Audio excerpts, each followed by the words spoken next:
Now been more than a year since the start of the pandemic.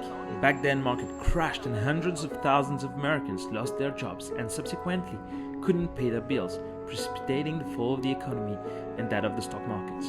Welcome back to you guys, your boy Stan out there. Last week, the Federal Reserve sent the signal to the market that it would keep interest rates low in order to support the economy. That helped the market. But with the progress of the vaccination campaign, every day gets us closer to the reopening of the economy. By recovery, I mean that a lot of sectors whose activities had been crushed or stopped by the pandemic will soon resume operation. Now that leaves us with a few questions. What does it mean for you and I?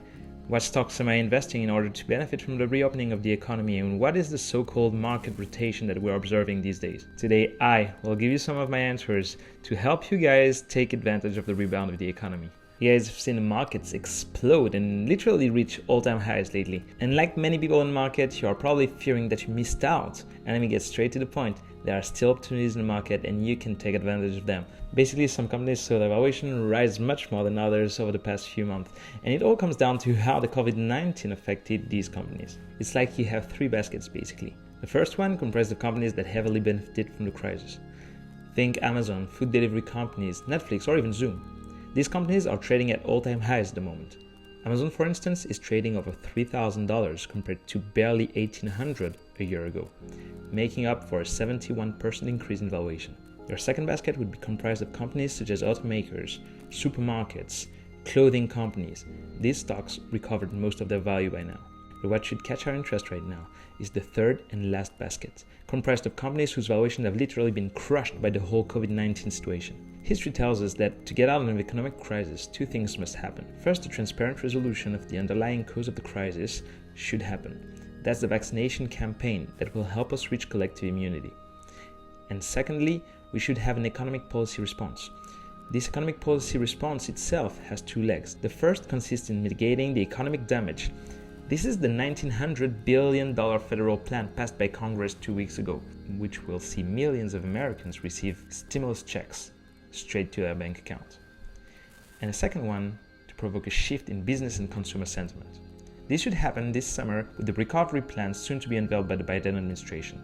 Now, the market rotation refers to the idea that the market will shift its attention and investors are going to withdraw their money from the first basket of stocks and pour it into the third one, comprised of crushed value stocks, which you can refer to as recovery stocks. These should therefore perform better in the next economic phase. So guys, let's dive into my top 3 stocks for recovery. And as I wanted to provide a lot of value, I'm not going to mention any airline stock. Number 3. My first stock is Energy Transfer, ticker symbol ET. We know that the economy and oil demand move hand in hand. Energy Transfer LP provides energy-related services. The company owns and operates approximately 9,400 miles of natural gas transportation pipelines and gas storage facilities, plus 12,340 miles of interstate natural gas pipelines. It also sells natural gas to electric utilities, independent power plants, and so on. So the company is really well positioned to benefit from the recovery of the US economy. Well, I acquired my shares about a month ago when the stock was trading somewhere around $6.7, $6.8, but I believe that there is still a big upward potential for this stock. Another reason why you should invest in this stock is that it provides a 9% dividend yield, which is something that you don't find very often in the stock market. Number 2. Okay, my second stock, guys, is a company called Sabre, ticker symbol SABR. The vaccination campaign will definitely help push the valuation of this company much higher than it already is. Indeed, Sabre is a travel technology company. The company's revenue is dependent on the number of flights booked through its solutions. You might think that you have never used Sabre before, but let me tell you, you're definitely wrong. You're probably skeptical about this company, but unless you buy your tickets the old-fashioned way, going all the way to the travel agency, then you are using Sabre every time you book a ticket.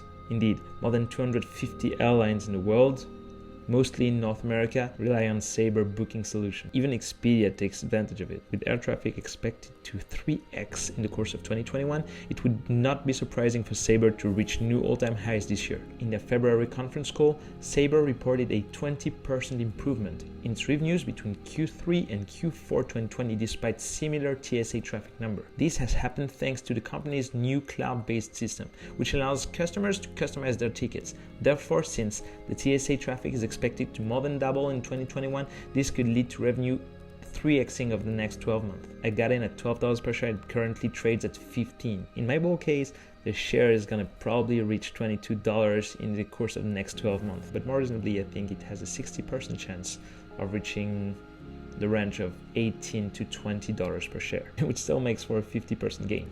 Number 1. Now my third stock, guys, is the real deal. It is Molson Coors. Molson Coors is a multinational drink and brewing company headquartered in Chicago in the United States. If you've ever been to a stadium, a concert venue, or any related place, then you definitely know what Coors is. For those who don't know, Coors is a multinational drink and beverage company. Since the acquisition of the Miller Brewing Company back in 2016, it is now the third largest brewing company in the world. But since the acquisition of Miller, the company didn't perform super well in the markets, mostly due to Molson not really understanding the evolution of the market and the consumer's taste, which now love IPAs, and this is reflected by the amount of microbreweries that opened over the course of the next 4 or 5 years. Also, the company made a late entrance in the hard seltzer market. Now, their product lineup is well positioned for the future. US states are undergoing legalization of cannabis state after state, and this is a gigantic market. To understand how the market will develop in the US, you have to take a look at what happens on the other side of the border in Canada. Well, Molson is actually the owner of 4 of the biggest cannabis-related beverages, and this segment of the alcoholic beverages is actually growing like fire at a rate that is above 40% per year. They also landed a deal to distribute the new Dwayne "The Rock" Johnson energy drink, ZOA, in North America. And given the track record of The Rock when it comes to launching a new product like its latest tequila last year, I think this deal could be of the utmost importance in terms of revenue generation for Molson, especially since the energy drink market is expanding by 9% a year in the US. That is tremendous. And now you also have to take into account that Molson is actually positioning themselves in the hard seltzer market with their brand Topo Chico. They're also going to release their Topo Chico Ranch Water. And that's a huge deal, guys. Now with the Topo Chico brand, which is so beloved by consumers all across the US, the company is well positioned to capture a double-digit share of the US seltzer market by the end of 2020, easily. Actually, Molson Coors will have the most complete seltzer portfolio. Additionally, Molson Coors is investing to expand the production capacity of hard seltzer by more than 400%. That means that they will just 5x their production capacity. Coming back to cannabis-related drinks, Molson Coors has actually introduced the first US CBD drink back in January, called XO, HEXO. But let's stop here when it comes to growth. Let's now talk about recovery. Molson Coors will highly benefit from the reopening of restaurants, bars, and nightclubs throughout Europe.